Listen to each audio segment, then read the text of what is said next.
नागे च सुरेन्द्रे च कौशिके पाद संस्पृशि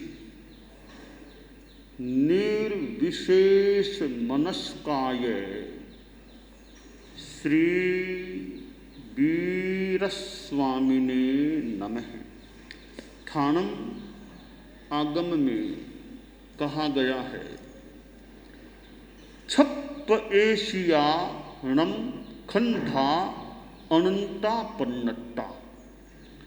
छप्प एसो गाढ़ा पोग्गला अनंता पन्नट्टा। छह समयथितिया पोग्गला अनंता पन्नट्टा। छगुण कालगा पोग्गला जाव छगुण लुखा पोग्गला अनंता पन्नट्टा। छह प्रदेशी स्कंध अनंत हैं। छह प्रदेशावगाढ़ पुद्गल अनंत हैं। छह समय की स्थिति वाले पुद्गल अनंत हैं। छह गुण काले पुद्गल अनंत हैं। इसी प्रकार शेष वर्ण तथा गंध रस और स्पर्शों के छह गुण वाले पुद्गल अनंत हैं। हमारा यह लोक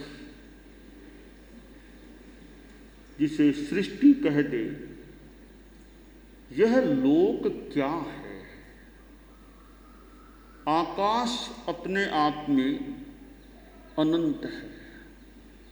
आकाश का कोई और छोर नहीं है, कोई पार नहीं है।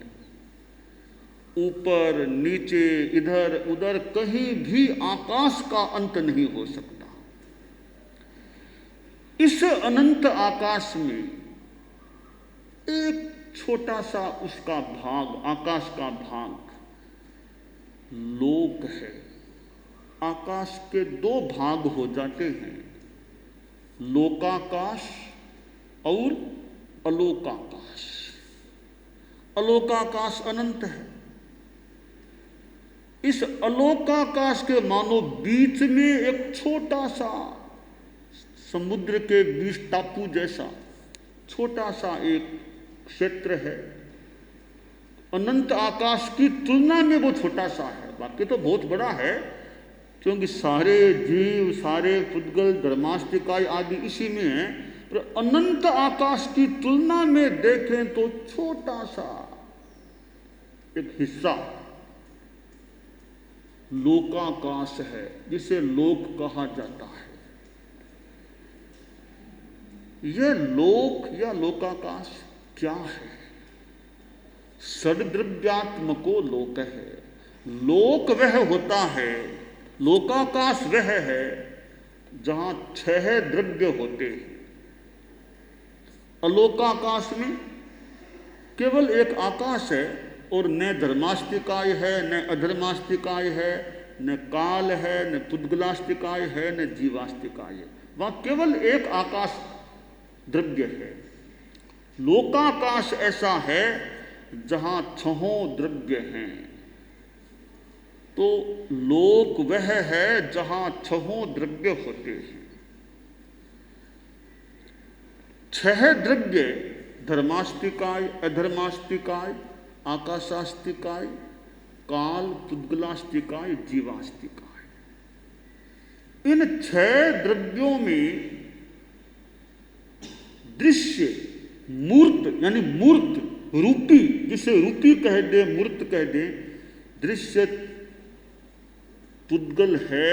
पर पुद्गल हमारी आंखों के लिए अदृश्य भी हो सकता है, पर मूर्त रूपी द्रव्य छह में केवल एक ही है, वह है पुद्गलास्तिकाय।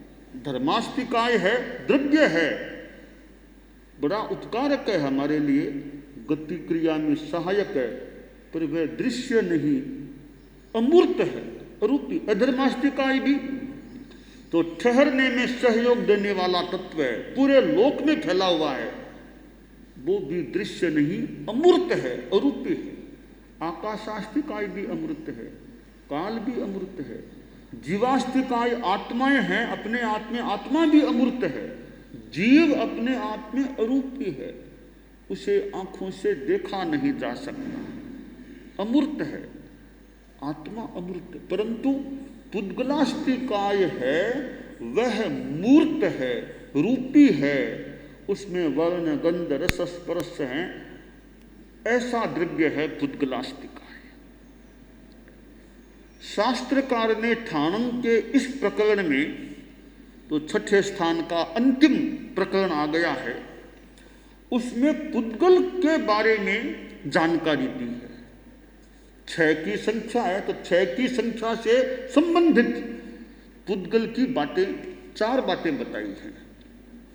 पहली बात बताई है कि 6 प्रदेशी स्कंद अनंत हैं।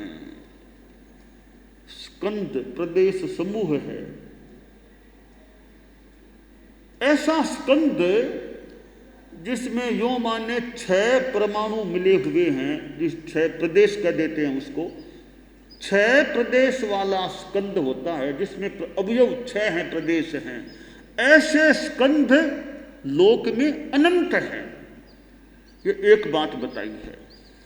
दूसरी बात बताई है कि 6 प्रदेशावगाढ़ पुद्गल अनंत हैं। ऐसे पुद्गल जो आकाश के 6 प्रदेशों को अवगाहित करके ठहरे हुए हैं, ऐसे 6 प्रदेशावगाढ़, आकाश के 6 प्रदेशों में अवगाढ़ पुद्गल अनंत हैं। यह दूसरी बात बताई है।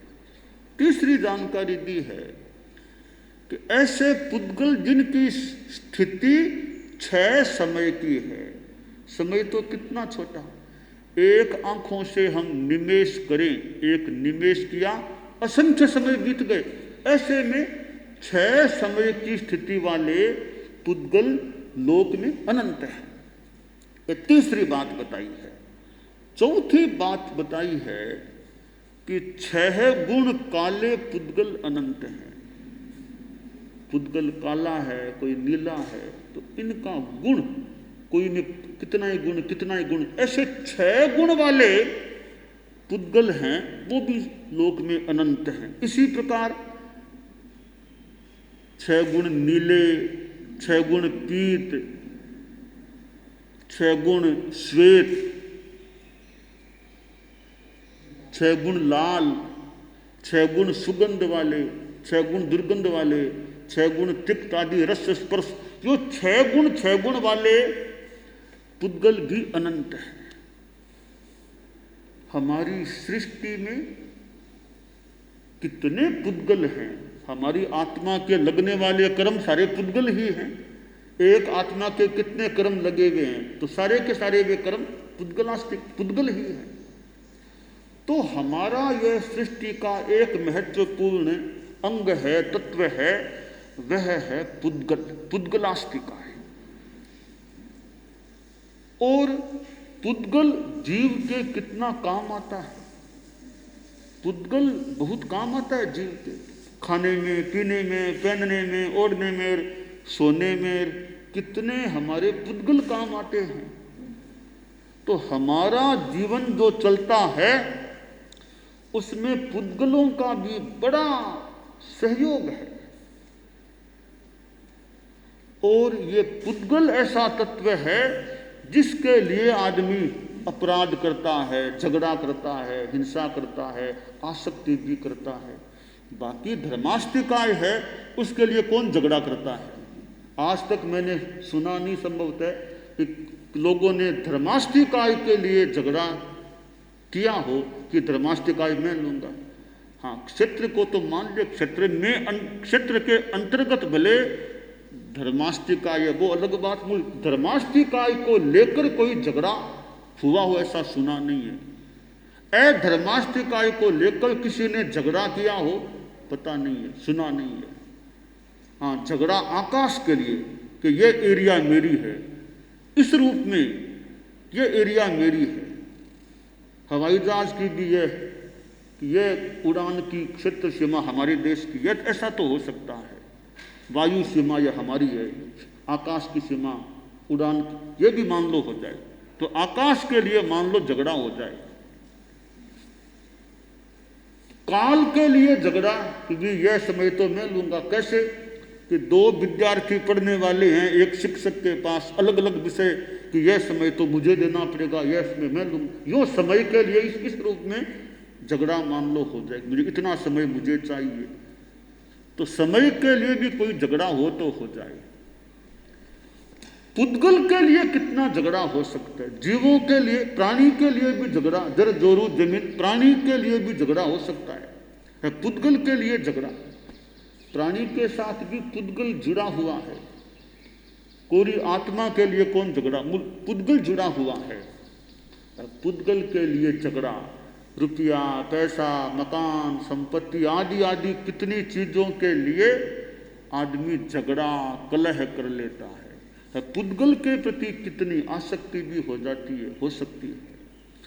तो पुद्गल हमारी सृष्टि का एक ऐसा तत्व है जो हमारे काम भी आता है। पुद्गल के बिना जीवन चलना भी मुश्किल हो जाए। खाने पीने को न मिले, हवा न मिले श्वास के लिए, तो जीना भी मुश्किल है। तो पुद्गल पर हमारा जीवन बड़ा निर्भर है। हमारा क्या कर्तव्य है या क्या करना चाहिए कि पुद्गल को हम काम लेते हैं, पर पुद्गल के प्रति मोह ज्यादा न हो, मोह न करें, आसक्ति न करें। कपड़े भी काम आ रहे हैं, खाने में चीजें काम आ रही है, उन चीजों के प्रति, पुद्गलों के प्रति हम अनासक्त रहें। पुद्गलों के प्रति मोह नहीं, कि ममत्व भाव नहीं। हमारे साधु समुदाय में यह भाषा है कि जैसे यह प्रमार्जनी पूंजनी है, जो पूंजने में काम आती है, अहिंसा का एक साधन है। एक तो रजोहरण बड़ा या छोटी होती है पूंजनी। अब यह उपकरण है साधु का, पर ऐसा नहीं बोलना कि मेरी पूंजनी, मेरी पूंजनी या मेरा पात्रा, मेरा पात्र, मेरा ओगा, मेरा कंबल। यो मेरा मेरा नहीं बोलना कि मेरा क्या है। मेरा कहने से कुछ ममत्व का भाव प्रकट, अभिव्यक्त हो सकता है। तो मेरा नहीं बोलना, तो क्या बोले, मेरी निस्रा की, मेरे निस्राई की पूजनी, मेरे निस्राई की पछेवनी। यानी मेरा मत, ममत्व मत करो किसी से, मेरा, मेरे काम आ रही है जी, तो ममत्व नहीं करना। तो साधु के लिए तो है ही। साधु के कोई मान लो संसार पक्ष में पिता हैं, ऐसा नहीं बोलना साधु को कि मेरे पिताजी आ गए, मेरे भाई आ गए, मेरे चाचा जी, ऐसे नहीं बोलना कि अब ममत्व नहीं बोलना। हो तो यूँ बोलो, मेरे संसार पक्षीय पिताजी हैं, मेरे संसार पक्षीय चाचा जी हैं, तो उनके प्रति भी मोह नहीं। क्योंकि साधु का जीवन निर्मोह की साधना का जीवन होना चाहिए, निर्मोह वाला जीवन, और निर्मोह की दिशा में आगे बढ़ने वाली साधना साधु की होनी चाहिए।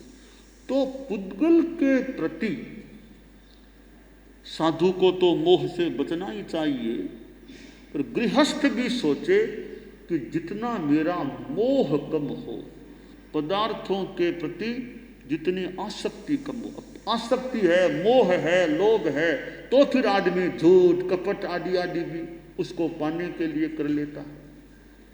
वह साधु उपाश्रय में ठहरा हुआ था, चतुर्मास का समय था, बाजार में वो उपाश्रय था। साधु के उपाश्रय के ठीक सामने उस तरफ एक दुकान थी सेठ की, ये अनाज की दुकान थी, गेहूं बाजरी आदि आदि के ढिगले ठेर वो बेचता था। तो एक दिन वो सेठ जिसकी दुकान थी, वो दुकान खोल करके वहां बैठा था। थोड़ी सी देर में एक बकरा दौड़ता दौड़ता आया, दुकान के अंदर घुस गया। तो सेठ ने, जो दुकान में नौकर थे, 2 नौकर थे युवा अवस्था के नौजवान, कहा अरे इसको बाहर निकालो, बकरे को, अनाज खराब कर देगा, कहीं बाहर निकालो। एक नौकर उठा निकालने की चेष्टा की, बकरा भी बहुत यहाँ ऊंचा थार, बड़ा थार, मोटा भी थार। तो थोड़ा नौकर डर गया कि मेरे से अकेले से तो ये बाहर नहीं निकलेगा, तो दूसरे नौकर को भी साथ में ले गया। दोनों नौकर आए, निकालने की चेष्टा की, तो बकरा भी सामने हो गया, आक्रामक रूप में हो गया, नहीं निकला। तो सेठ ने कहा, अरे तुम लोग जवान कहलाते हो, नौजवान कहलाते हो, एक बकरे को नहीं निकाल सकते, लाओ लठ मुझे दो तुम। तो सेठ खुद उठा, लठ हाथ में लेकर के बकरे के 2-3 उसके मस्तक पर जमाई तो बकरा बो बो बो करता हुआ बेचारा बाहर निकल गया, भाग गया। अब सेठ को बड़ा गर्व था, गर्व की अभिव्यक्ति भी की नौकरों के सामने। अरे तुम लोग जवान हो, तुम लोग कागजी जवान हो, कागजी जवान है क्या तुम्हारे, दम कहां तुम्हारे में, केवल जवान जवान कहलाते हो, नाम के जवान हो, कागजी जवान हो। हालांकि मुझे उम्र तो आ गई है, उम्र तो आ गई है, जवानी से पार हो गया हूं, तो अभी तक मेरे में देखो कितनी ताकत है, देख कितनी ताकत। यो ताकत को वो सेठ दिखा रहा था। बकरे को तुम 2 मिलकर नहीं निकाल सके, तो मैंने अकेले ने उसको निकाल दिया। यो वो सेठ अपनी ताकत दिखा रहा था। अब वो साधु जी महाराज उपाश्रय में थे, वो अपने बरामदे में यूं संक्रमण भ्रमण कर रहे थे। तो क्षण भर वो रुके, सेठ की ओर देखा, सेठ की दृष्टि भी साधु की ओर गई, तो साधु को हंसी आ गई, साधु हंसने लगा। सेठ ने सोचा, रे साधु जी हंसे क्यों, मुझे देखकर क्यों हंसे, जानकारी करूं क्या बात है, हंसे क्यों। तो सेठ गया साधु के पास कि महाराज महाराज, हाँ सेठ साहब आज कैसे आ गए, आना प्राय होता नहीं आपका, तो हम लोग यहाँ हैं आपके बहुत एकदम सामने ही हमारा उपाश्रय है, कभी व्याख्यान में कभी अन्य का काम तो नहीं पड़ता है। महाराज काम तो क्या समय नहीं मिलता, दुकान में रहता हूँ। अच्छा ठीक है, आज आए क्या, आज आपने बुला लिया, आए क्या बुला लिया हमने। ओ महाराज क्या अभी कुछ क्षणों पहले की बात है, मैं वो दुकान में था, आप मेरी ओर देख रहे थे, आपको हंसी आ रही थी, आप क्यों हंसे, हंसने का क्या कारण था। संत ने कहा, सेठ साहब बात को छोड़ दे, नहीं छोड़ दे क्यों, बताइए क्या बात है, आप बैठिए, दोनों बैठे, बताओ महाराज हंसे क्यों आप। तो संत ने कहा, सेठ साहब वो दुकान में कौन आया था अभी, बकरा आया था, बकरा। कौन था, बकरा था, बकरा। अरे बकरा तो था, पर कौन, तले, तले पीछे मुझे क्या पता, आप लोग ज्ञानी संत तो मुझे क्या पता। सेठ साहब आपके पिताजी का क्या नाम। मेरे पिताजी सेठ श्रीधर जी, वे वो तो कई वर्षों पहले काल कवलित हो गए, बहुत उनका उपकार है मेरे पर, पधार गए, बहुत हमको छोड़कर चले गए। संत ने कहा, तुम्हारे पिताजी थे ना, वो मर करके बकरे की योनि में आ गए, यह बकरा जो आया था वो तुम्हारे पिता का जीव था, और वो पास वाले गांव में उधर था, और वो इसको लगा कि मुझे कसाई आ रहे हैं पकड़ने के लिए। वो वहां से दौड़ते दौड़ते इस बाजार में आया, उसको लगा रे यह बाजार तो मेरा सेंधा है, परिचित है। फिर दुकान के पास पहुंचा, रे यह दुकान बहुत परिचित है। थोड़ा गहराई में गया बकरा, इहा पोह मार्गना गवेषणा की, उसे पिछले जन्म का ज्ञान, जाति स्मृति ज्ञान हो गया। अरे यह दुकान तो मेरी है, मेरा बेटा ही तो बैठा है, इस दुकान में जाऊं, मेरा बेटा मुझे बचा लेगा, मुझे अंदर रख लेगा, तो कसाई के हाथों में जाने से मैं बच जाऊंगा। तो तुम्हारा पिता का जीव, वो बकरा बना हुआ, वो तुम्हारी दुकान में अपनी सुरक्षा के लिए घुसा था, तुम ऐसे सपूत बेचारे बाप के जीव को मार के निकाल। मेरे पिताजी, हाँ आपके पिताजी। महाराज अभी जाता हूँ, उनको वापस लेकर के आता हूँ। अरे सेठ साहब अब किसको लाओगे, आपने निकाला और वो बाहर खड़े थे, कसाई पकड़ के ले गए और काम तमाम कर दिया। ओहो महाराज क्या हुआ, कहा वो बकरा क्यों बने, कि तुम्हारे पिताजी इस दुकान में बैठते थे, छल कपट झूठ, व्यापार में झूठ कपट बहुत करते, इस पाप से उनकी बकरे की योनि का आयुष्य बंद हो गया, त्रियंच गति का आयुष्य बंद हो गया।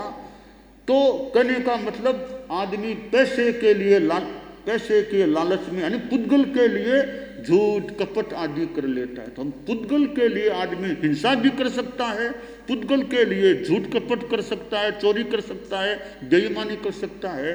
तो शास्त्रकार ने ये पुद्गल की बात बताई है।